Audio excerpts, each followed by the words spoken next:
సభాయ నమః. మన భారతదేశ చరిత్రలో ఎన్నో ప్రత్యేకతలు ఉన్నాయి. అది తెలుసుకోవాలని ప్రపంచమంతా ఎందుకు ఊబిళ్ళూరుతుందో తెలుసా? భారతదేశ యొక్క చరిత్ర ప్రపంచ చరిత్రను తిరగరాసింది. ప్రపంచ చరిత్ర కావాల్సిన ముడిసరికే భారతదేశ చరిత్రలో మనకి తెలియబడుతుంది. ప్రతి విషయం మీద అవగాహన కలిగినటువంటి మహాత్ములు ఈ భారతదేశ చరిత్రలో ఎంతో పేరు ప్రఖ్యాతులు పొందారు కనుక వారిని అనుసరిస్తూ వాళ్ళు కూడా తమ ధర్మాలను ఏర్పరచుకున్నారు.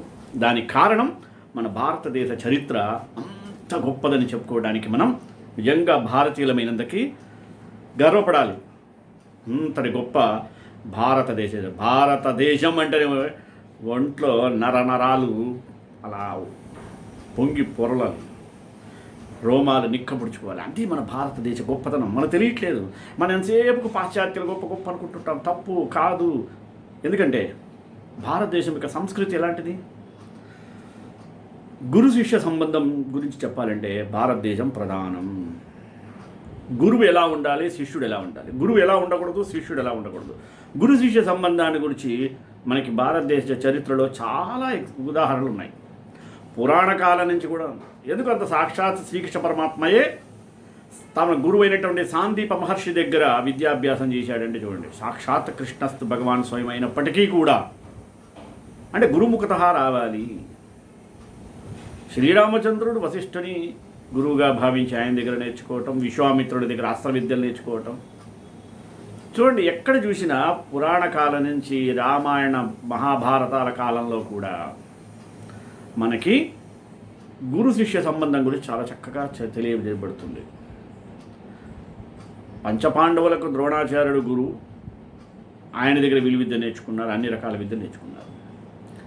ఇలా చెప్పుకుంటూ పోతే పురాణాలు కాదు, మన దేశ చరిత్ర చూద్దాం. ఛత్రపతి శివాజీ మహారాజ్ అంటే అందరికీ తెలుసు. ఆయన ఎందుకంత శక్తిమంతుడు అయ్యాడో తెలుసా? తన గురువు అయినటువంటి సమర్థ రామదాసు యొక్క సలహాలను తూచా తప్పక పాటించాడు గనక. ఆ కోవకు చెందిన ఒక వ్యక్తి గురించే ఈరోజు మనం ముచ్చటించుకోబోతున్నాం. ఈ పాటికి అర్థమై ఉంటుంది ఎవరైనా. చాణుక్యుడు. చాణుక్యుడు అనే గురువు లేకపోతే చంద్రగుప్తుడు అనేవాడు ఉండేవాడు కాదు. ఎందుకని? మౌర్య సామ్రాజ్యాన్ని పతాక స్థాయికి చేర్చినటువంటి గొప్పతనం చాణుక్యునిదే.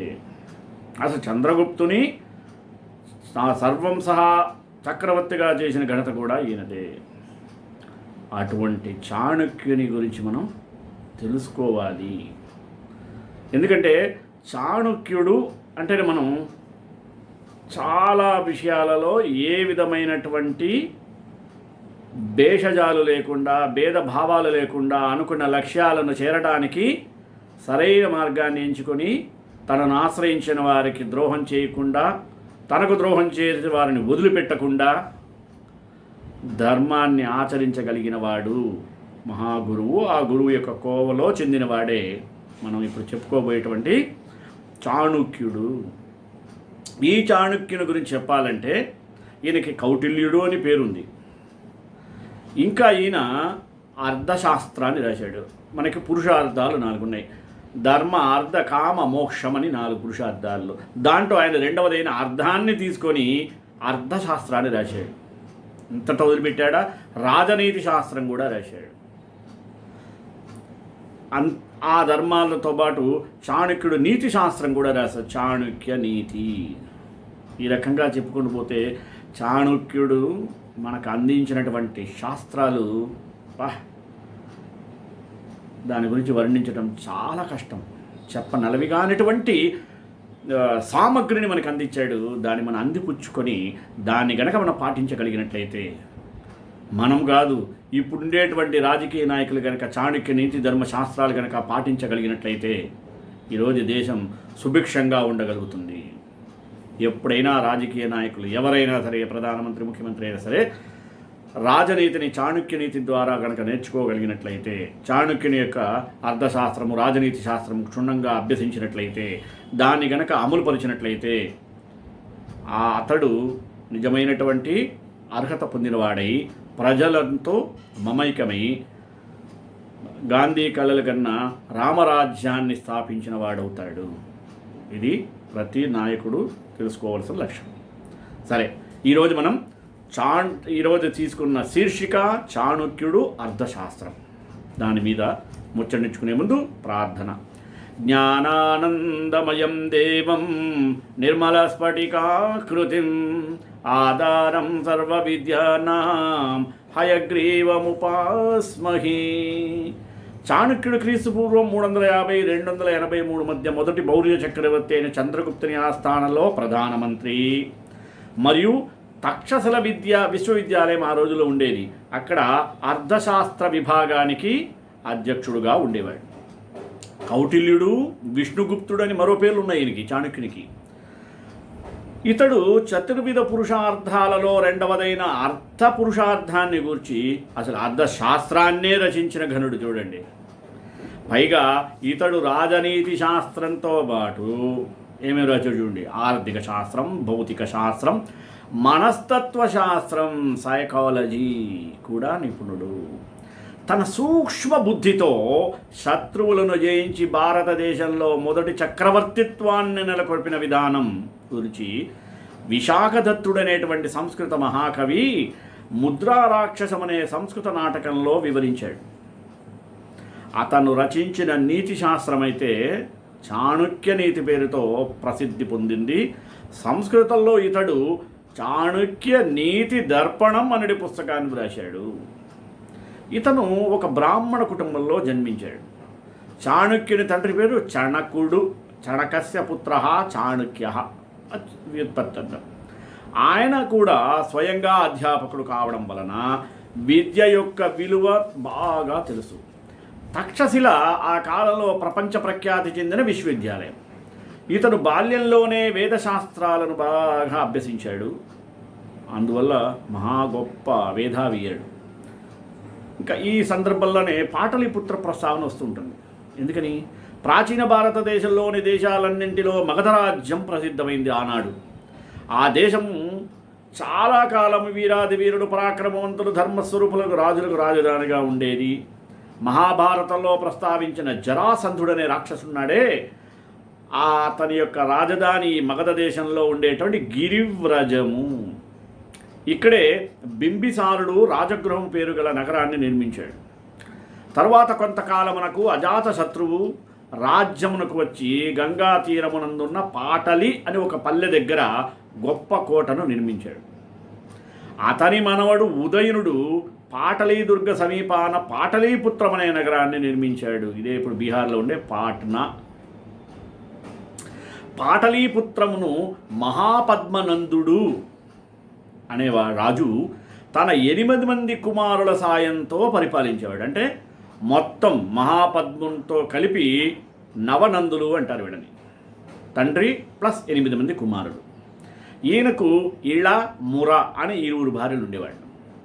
ఈళకు 8 మంది సంతానం, 8 మంది కుమారులే. రెండవ భార్యకు పేరు ముర. ఆమెకు జన్మించిన వాడే మన కథానాయకుడు చంద్రగుప్తుడు. ఇతడు తేజోవంతుడు, బుద్ధిమంతుడు. కాకపోతే సవతి సోదరులు 8 మంది పగబట్టి ఎలాగైనా ఇతన్ని మట్టుబెట్టుతూ బాధపడుతూ ఉండేవాళ్ళు. దానికి అవకాశం కోసం చూస్తున్నారు. పాపం మహాపద్ముడు ముసలివాడొకట చేత చంద్రగుప్తుడేమో అందరికన్నా చిన్నవాడు. 8 మంది తర్వాత మురకు పుట్టినవాడు కదా. రాజ్యభారం అంతా ఏం చేశాడు? తండ్రి 8 మంది చేజిక్కించుకునేటట్లు చేశాడు. చంద్రగుప్తుని చంపడానికి ఎన్నో దురాలోచనలు చేసి పలు రకాలుగా బాధిస్తుండేవాళ్ళు. చివరికి చంద్రగుప్తుడు పాపం తినడానికి తిండి కూడా ఇవ్వకుండా బాధపెట్టారు. చివరకు సత్రానికి అధికారిగా కాలం గడుపుతూ బతికాడు చంద్రగుప్తుడు. ఇలాంటి సందర్భంలో ఈ 8 మంది నందులు చాణక్యుని అవమానించారు. అది ఎలా జరిగిందో తెలుసా? చూద్దామా? నందులు తమ మహామంత్రియకు రాక్షసుని మాటలే పట్టించుకునేవాళ్ళు కాదు. వాళ్ళు ఎంతసేపు అంటే నందమహారాజు గొప్పతనం ఏంటంటే మంత్రి రాక్షసుడు అని పేరు. అతని పేరు చాలా మంచి మేధావి, మంచి ధర్మపరుడు. అటువంటి అతని మాటలే ఆ 8 మంది లెక్క చేసేవాళ్ళు కాదు. ఒకరోజు చాణక్యుడు అక్కడికి వచ్చాడు, యువ పండితుడు, పైగా నందరాజుల సభకు వచ్చి అందుగల ఒక ఉన్నతాసనంలో కూర్చున్నాడు. అంటే మామూలుగా ఒక అదే పండితులు కూర్చునే ఆసనంలో. నందులు అక్కడికి వచ్చి ఆ ఆసనం మీద కూర్చున్న ఆ పేద బ్రాహ్మణుని తిరస్కార భావముతో చూసి అంతలో తాగారా సింహాసనుడి కిందకి లాగబడిచారు. రాక్షస మంత్రి వెంటనే అడ్డుకుని, మహారాజులారా ఇది అక్రమము, పండితులు పూజనీయులు అని బోధించాడు. కానీ లాభం లేకుండా పోయింది. అంటే ఆయన శిఖముడి పిలక ముడి వీడిపోయింది. ఊడిపోవటం వేరు, వీడిపోవటం. ఉన్నతాసనుడు లాగదీయబడిన చాణక్యుడికి ఆగ్రహం కట్టలించుకోండి. అప్పుడు అన్నాడు, ఓరి నందాధములారా, అందరి మధ్యలో నన్ను ఇలా అవమానించారు. మిమ్మల్ని కూడా ఇదే విధంగా సింహాసనం నుండి లాగి మీ తలలు నరికి కానీ ఈ జుట్టుకు ముడివేయను అని శపథం చేశాడు. అందుకనే చాణుక్య శపథం అని ఆ తర్వాత కాలంలో ప్రసిద్ధి పొందింది శపథానికి. అక్కడి నుంచి సభామందిరం నుంచి వెళ్ళిపోయాడు సరసరా. చాణక్యుడు ఆ విధంగా కోపంతో వెళ్ళిపోవడం చూసిన చంద్రగుప్తుడు వేరొక దారిలో వెళ్ళి ఒక ఏకాంత ప్రదేశమును ఆయన్ని కలుసుకొని సాష్టాంగ ప్రణామం చేసి తన అన్నలు తనను పెడుతున్న బాధలను తెలియజేశాడు. తనను అనుగ్రహింపమని కూడా వేడుకున్నాడు చాణక్యుని. చాణక్యుడు ఏం చేశాడు, అతన్ని ఆదరించి అతనికి భరోసా ఇచ్చాడు. నందరాజ్యమునకు నిన్ను పట్టాభిషేకుడిని చేయడం, వాళ్ళని చంపడం, 2 ప్రతిజ్ఞలు చేశాను, ఇది 2వ ప్రతిజ్ఞ అని చెప్పి అప్పటి నుండి చంద్రగుప్తుని తన వద్దనే ఉంచుకొని నందు వంశ నిర్మూలనకై ప్రయత్నాలు చేయడం ప్రారంభించాడు. చాణక్యుడికి తన మిత్రుడు సహాధ్యాయి అయిన వాడు ఇందు శర్మ అని ఉన్నాడు. ఆయన సమీపించి తన ప్రతిజ్ఞను తెలియజేసి ఎలాగైనా క్షపణక వేషంతో అభిచారిక విద్యచే నందులను రాక్షసునిలోగుని అచట రహస్యములను చారులచే తెలియజేయచు చంద్రగుప్తునకు నందరాజ్యమును ధారబోయేటకు తోడ్పడవలసిందిగా కోరాడు.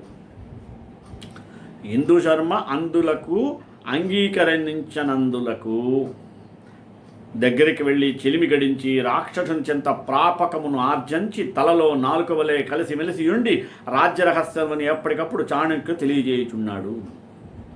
చాణక్యుడు చంద్రగుప్తుని వెంటకొని హిమాలయ ప్రాంతమందున్నటువంటి అరణ్య భాగములను పాలించు పర్వతరాజు చెంత చేరి అతని స్నేహమును సంపాదించి నందులను చంపుటకు అతన్ని ప్రోత్సహించాడు. స్కెచ్ గీయటం అంటే చాణక్యుడే. గెలిచిన ఎడల నందరాజ్యమునందు సగము పర్వతరాజున కొసంగుటకు కూడా చాణక్యుడు వాగ్దానం గావించాడు. ఊరికే కాదు, జయించినచో చాణక్యుని చంద్రగుప్తుని వంచి నందరాజ్యమునంతయో హరింపవచ్చునని పర్వతరాజు తలించాడు. ఏమని, వీళ్ళిద్దరు అమాయకులు వీళ్ళేముందిలే అనుకున్నాడు, మొత్తం ఆక్రమిద్దాం అనుకున్నాడు. సరే, పర్వతరాజు తలంచి సామంతు వద్ద నుండి మిత్రుల వద్ద నుండి అసంఖ్యాక సైన్యాన్ని రప్పించి చాణక్యుడు పెట్టిన సుముహూర్తమున నందరాజ్యంపై దాడికి వెళ్ళాడు. అతని వెంట అతని సైన్యమే కాకుండా శక, యవన, కిరాత, కాంబోజ, పారశీక, బాహ్లీకాది సైన్యములు కూడా వచ్చాయి. చాణక్యుడు చంద్రగుప్తుడు సైన్యమును 3 విభాగాలు భాగించి తాము చెరియొక భాగమును తీసుకొని గండకీ ప్రాంతమునకు పోయి పాటలీపుత్రాన్ని ముట్టడించారు. పర్వతరాజు చివరకు 3వ భాగమును వెంటకొని గంగా శోణా సంగమ ప్రదేశము చెంత పాటలీపుత్రాన్ని ముట్టడించాడు. ఇందు శర్మ నందులనందరినీ చాణక్యునకు పట్టి ఇచ్చాడు. చాణక్యుడు వేశాడు 8 మంది నందులను చంపి తన మొదటి ప్రతిజ్ఞానుసారము తన తల వెంట్రుకలకు ముడివేశాడు, పిలకముడి. నందుల నాశము చూచి మంత్రి రాక్షసుడు చీలిన సైన్యంతో యుద్ధం చేసి పర్వతరాజు సైన్యానికి లొంగిపోవాల్సి వచ్చింది. రాక్షసుడు ఎలాగైనా చంద్రగుప్తుని చాణక్యుని చంపదలిచి మాయోపాయాలు తప్ప వేరే మార్గం లేదని ఒక ఉపాయం పన్నాడు. రాక్షసుడు ఏం చేశాడు, మంత్రి ఆయన పేరు, రాక్షసుడు కాదు, ఒక బాలికను పంచి దానికి విషం అలవాటు చేసి యుక్త వయసుకు వచ్చిన తరువాత జీవసిద్ధి అను పేరుతో ఉన్న ఇందు శర్మ ద్వారా చాణక్యుని దగ్గరికి పంపాడు. నందరాజ్యమునంతే హరింపనించిన పర్వతరాజును చంపనిదియే సమయమని చాణక్యుడు. ఎందుకని అతనికి ఒక భాగం ఇస్తానంటే అతను దురాశపోయి మొత్తాన్ని ఆక్రమించి వీళ్ళిద్దరిని చంపాలనుకున్నాడు. కానీ విషయం తెలిసిన చాణక్యుడు ఏం చేశాడు, యుద్ధాలను గెలిచాడు. నందుల్ని చంపిన తర్వాత అతని దురాశను గమనించి ఇతను వదిలిపెడితే మనందరికీ ముప్పు వస్తుంది, వెంటనే అతన్ని చంపేశాడు, పర్వతరాజుని. అని ఎలా చంపాడు చూడండి. చాణక్యుడు విషకన్య ద్వారా కాముకుడకు పర్వతరాజును చంపించాడు. అందుకని అతనికి స్త్రీలోలుడు. నందవంశమును నిర్మూలించాడు సమూలంగా. అంతట అతని కుమారుడకు మలయకేతువు చాణక్యునికి భయపడి ఆ రాజ్యం వదిలి పారిపోయాడు. పర్వతరాజు కొడుకు మలయకేతువు. పర్వతరాజు మరణించుట, మలయకేతు పారిపోవుట చూచి ఇదే మంచి సమయమని చాణక్య చంద్రగుప్తులు మంగళవాద్యములతో పాటలీపుత్రంలో ప్రవేశించిరి. ఆ సమయంలో రాక్షస మంత్రి చాణక్య చంద్రగుప్తులను మట్టుబెట్టుటకై అనేకములైన కపటోపాయాలు పన్నారు. అయితే చాణక్యుడు తన యొక్క అసాధారణ ప్రజ్ఞచే రాక్షసుని మాయోపాయాలన్నీ గమనించి చంద్రగుప్తునకు ఎటువంటి అపాయం కలుగకుండా కాపాడి హంతకులందరిని చంపించాడు. ఇవన్నీ చూచి తట్టుకోలేక రాక్షసుడు ఏం చేశాడు తెలుసా, త్వరంగ మార్గమున నగరం దాటి పర్వతరాజ్యానికి పారిపోయాడు. ఎన్నో విధాలుగా రాక్షస మంత్రి ప్రయత్నించినప్పటికీ చాణక్యుని సాయంచే చంద్రగుప్తుడు వాటిని అన్నిటినీ కూడా సునాయాసంగా జయించగలిగాడు. అయితే చాణక్యుడు రాక్షసుని ఎట్లయినా సరే చంద్రగుప్తునికి మంత్రిగా చెయ్యాలని ప్రయత్నించాడు. చూడండి, ఎక్కడ శత్రుత్వం లేదు. ఎందుకని చాణక్యుడు ఒక రకంగా శత్రువు అయినప్పటికీ అతనిలో ఉండేటువంటి విద్వత్తుకి, ప్రజ్ఞా పాఠవాలకి ఎంత గౌరవం ఇచ్చాడు చూసారా, మేధా సంపత్తికి. అది సంస్కారం అంటే. అందుకని చాణక్యుడు అంత గొప్పవాడు. అయితే నందపక్షపాతియకు రాక్షసుడు అందులకు అంగీకరించలేకపోయాడు. ఎందుకంటే వాళ్ళు ఉప్పు తిన్నాడు కాబట్టి. ఆ సమయంలో రాక్షసామార్త్యని చంద్రగుప్తునికి మంత్రిని ఎలా చేశాడో చూడండి. రాక్షసుని లోబరుచుకున్న మార్గము లేక చాణక్యుడు చివరికి ఒక ఉపాయం పన్నాడు. రాక్షసుని భార్యాబిడ్డలను చందనదాసు ఇంట పాటలీపుత్రంలో ఉన్నారు. రాక్షసుడు పారిపోయినప్పుడు వాళ్ళ భార్యాబిడ్డలు ఇక్కడ ఉన్నారు. అతడు ఈయనకి మంచి స్నేహితుడు. చందనదాసుడు రాక్షసుని ఏడ భక్తి విశ్వాసం కలవాడు. చాణక్యుడు చందదాసును రప్పించి రాక్షసుని భార్యాపుత్రులను తన అధీనము గావింపమని నిర్బంధించాడు. పాపం స్వామి భక్తి పరాయణుడు చందనదాసుడు అందుకు అంగీకరింపక తిరుగుబడుటచే చాణక్యుడు అతనికి ఉరిశిక్ష విధించాడు. చూడండి, ఈ సంగతి రాక్షసుడు విని నిరపరాధియు తన ప్రాణమిత్రుడైనటువంటి చందనదాసునికి తన వల్ల ప్రాణాపాయం కలిగిందని భావించి అతని కాపాడుటకై వధ్యస్థానానికి చేరాడు. అప్పుడు రాక్షసుడు అడ్డుపడి నిరపరాధి అయినటువంటి చందనదాసుని వదిలి తనను చంపండి అని ముందుకొచ్చాడు. చూడది అతనిలో ఉండేటువంటి ఔదార్యం. చాణక్యుడు అవంతి చూసి, రాక్షసమాత్య, నీవు గనక చంద్రగుప్తునికి మంత్రిగా ఉండటకు ఇష్టపడినచో దోషి అయినటువంటి చందనదాసుని వదులుతాను, లేచో ఊరు తీయక తప్పదు. మిత్ర సంరక్షణే తనకు అవశ్య కర్తవ్యం భావించినటువంటి రాక్షసుడు విధిలేక చంద్రగుప్తునకు మంత్రిగా ఉండటానికి అంగీకరించాడు. చంద్రగుప్తుడు రాజనీతి విశారదుడైన రాక్షసుడు మంత్రిగా నుండటకు ఎంతయో సంతోషపడ్డాడు.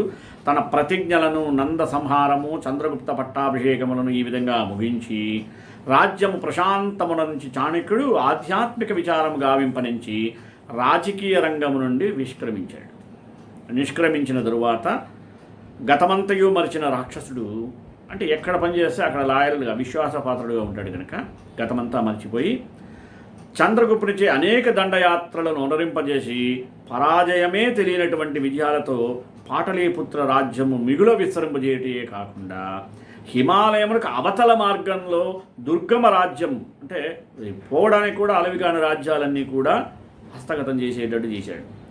మలయకేతువు చంద్రగుప్తునకు సామంతుడై ఉన్నాడు. ఎవడు మలయకేతువు? పర్వతరాజు యొక్క కుమారుడు.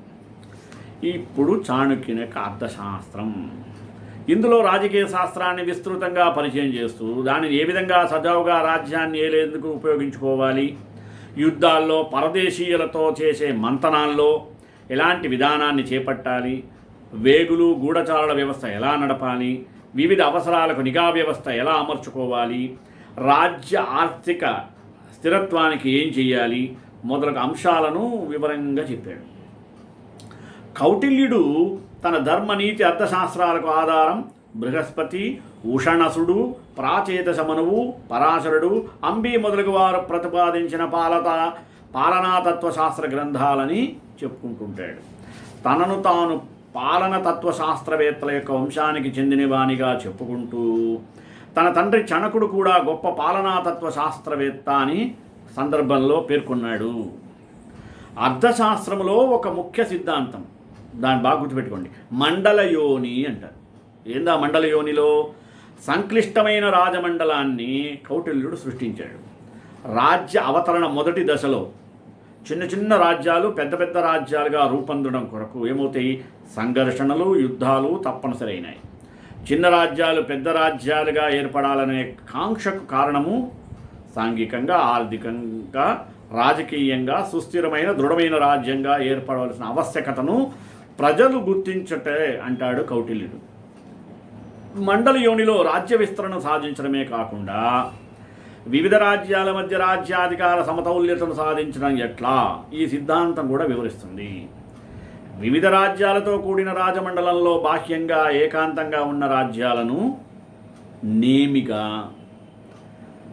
తదనంతం రాజ్యాలను ఆకులుగా, మనం నేమ్ అంటే లేవు, చక్రం ఉంది కదా, ఆ రౌండ్ భాగాన్ని నేమి, ఆకులంటే మధ్యలో స్పోక్స్ అంటారు కదా. విజిగీషులైన నేత తనను నాభిగా, మధ్యస్థలం నలుదిక్కులకు వ్యాపించవలెను. ప్రకృతి మండల వృత్తంలో నాభిగా ఉన్న విజిగీషులైన రాజును లేక రాజ్యమును వెంటనే చుట్టూ ఉన్న రాజ్యాలు విజిగీషుకు సహజ శత్రువులు. వీరి ఎడల నాభిగా ఉన్న విజిగీషులైన రాజు అత్యంత జాగరూకుడై ఉండాలి. సహజ శత్రువులతో కూడిన వృత్తమునకు వెంటనే ఆవరించి ఉన్న బాహ్య వృత్తములు రాజ్యాలు విజిగీషుకు సహజ మిత్ర రాజ్యములు. అంతేకాకుండా విజిగీషునకు ఆవరించి ఉన్న రెండవ వృత్తములోని వీరు సహజ శత్రువులు. ఈ విధంగా విజిగీషు నాభిగా, సహజ శత్రువులు ఆకులుగా, సహజ మిత్ర రాజ్యాలు నేమి ప్రకృతి మండల చక్రం అతి సంక్లిష్టమైన అంతర్రాజ్య సంబంధాలను విజిగీషు అతి జాగరూకతతో నిర్వహించవలసి ఉంటుంది. విజిగీషు అంటే విజయాన్ని కోరుకునేవాడు అనడం. మండల రాజ్యములు యుద్ధములతో సతమతై ఉండడం సహజం. రాజమండలంలో రాజకీయ యథాతథ స్థితికి ఏ క్షణంలో తావులేదు అంటాడు కౌటిల్యుడు. 18వ శతాబ్దం ఐరోపా రాజకీయాల్లో బ్రిటిష్ రాజనీతిని పరిశీలిస్తే ప్రకృతి మండల సిద్ధాంతం ఎంతటి విశ్వజనీయమైనదో తెలుస్తుంది.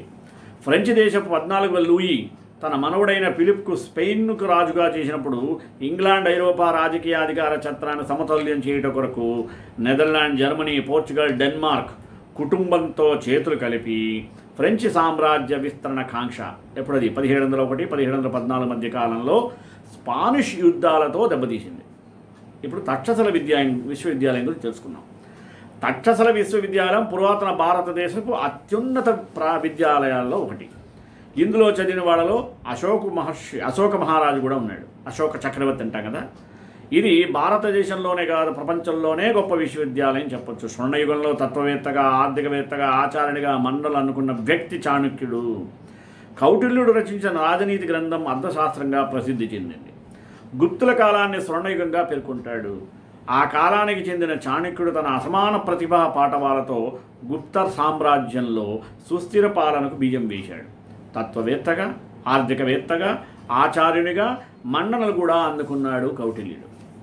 ఈయన రచించిన రాజనీతి గ్రంథమైన అర్థశాస్త్రందే ప్రస్తుత సమకాలీన రాజకీయ నాయకులకి చాలా అవసరం.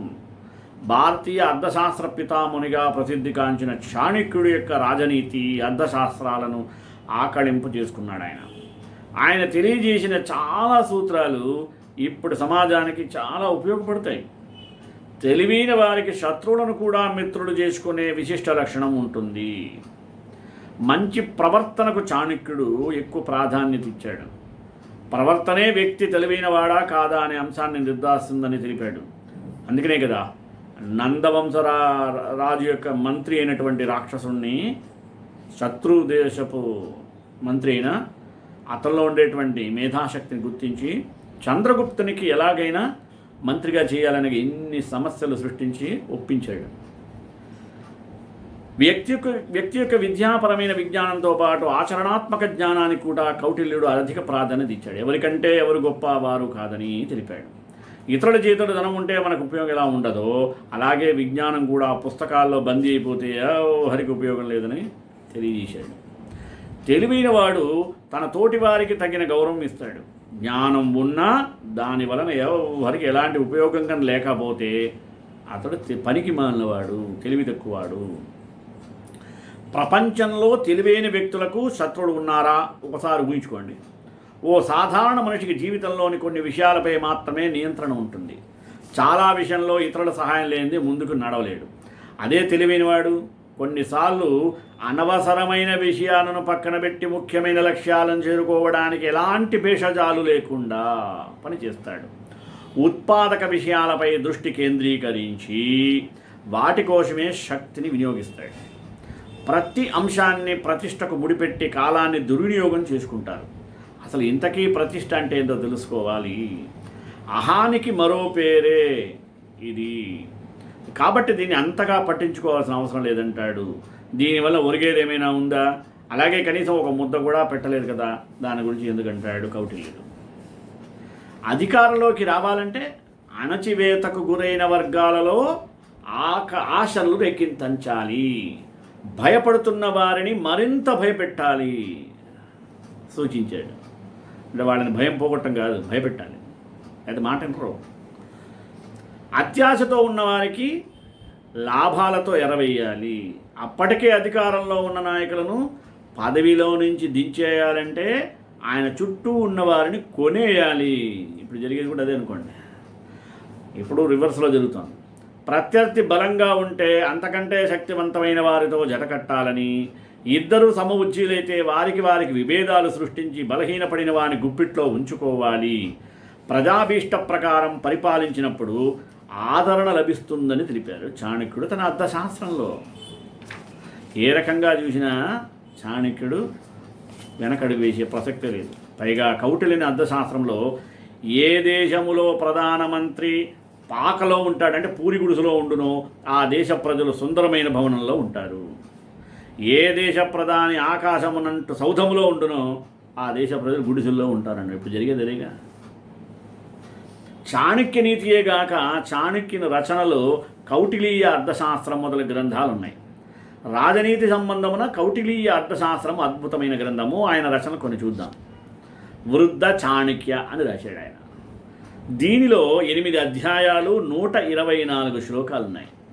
తర్వాత చాణక్యుని నీతి శాస్త్రము, దీనిలో 108 శ్లోకాలు ఉన్నాయి. తర్వాత చాణక్య సార సంగ్రహము, దీనిలో 300 శ్లోకాలు ఉన్నాయి. తర్వాత లఘు చాణక్య, దీనిలో 8 అధ్యాయాలు 91 శ్లోకాలు ఉన్నాయి. తర్వాత చాణక్య రాజనీతి శాస్త్రము, ఇందు 8 అధ్యాయాలు 512 శ్లోకాలు ఉన్నాయి. ఇది క్లుప్తంగా ఈయన రాసిన రచనలు. ఇప్పటి వరకు చాణక్య నీతికి 50 వరకు అనువాదాలు ఉన్నాయి. వానిలో అధికాంశము చౌకబారు కాగితంపై ముద్రింపబడి అనువాదం సరిగా లేకదు. ఈ గ్రంథం 5 భాగాలుగా ఉన్నది. మూలము మాత్రమే అయినను విలువ మాత్రం చాలా గొప్పది. చాణక్య నీతిపై ఇంతవరకు ఇట్టి విస్తృత భాష్యము ఎక్కడనూ ప్రకాశింపబడలేదు. దీనికి భాష్యము రాయటలో తగిన పరిశ్రమ చేయవలసి వచ్చింది. విమర్శించుటలో సుమారు 500 ప్రమాణములు ఇచ్చితిని. సద్య ప్రజ్ఞ హరీతుండి అని శ్లోకమునకు విమర్శ వ్రాయటలో ఔచిత్యం కలదని అభిప్రాయం చెప్పాడు. ఏమని చూడండి చాణక్యుని యొక్క తంత్రం ఎలా ఉంటుందో. దూరస్థోపి న దూరస్థః యో యస్య మనసి స్థితః యో యస్య హృదయే నాస్తి సమీపస్థోపి దూరతః. సో బ్యూటిఫుల్ శ్లోక.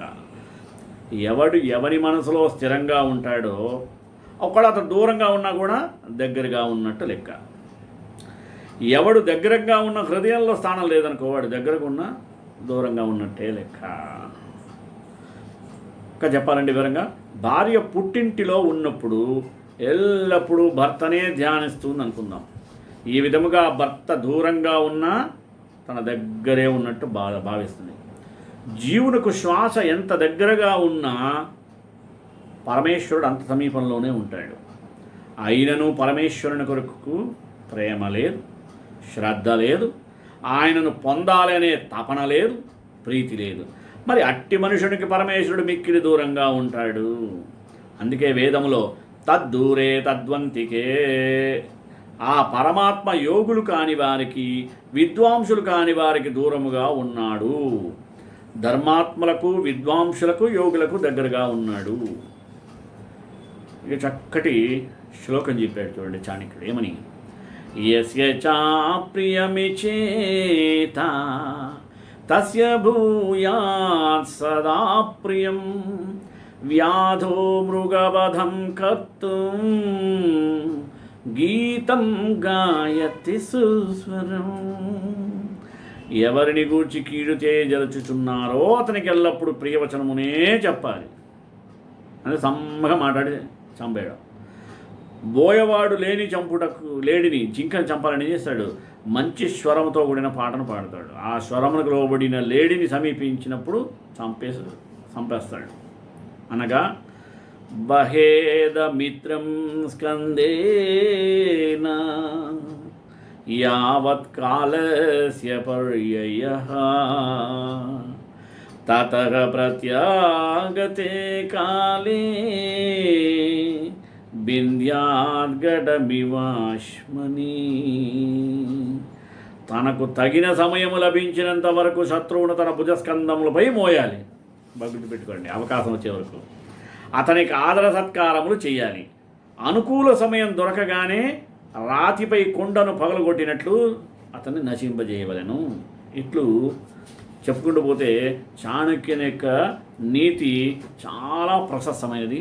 అటువంటి చాణక్య నీతి శాస్త్రము, అర్థశాస్త్రం గురించి మీకు వివరించి అటువంటి దాన్ని అందించిన ఆ మహనీయునికి నమోవాకాలు తెలియజేస్తూ శ్రీకాంతాయ కళ్యాణ నిదేనాం శ్రీ వెంకట నివాసాయ శ్రీనివాసాయ మంగళం.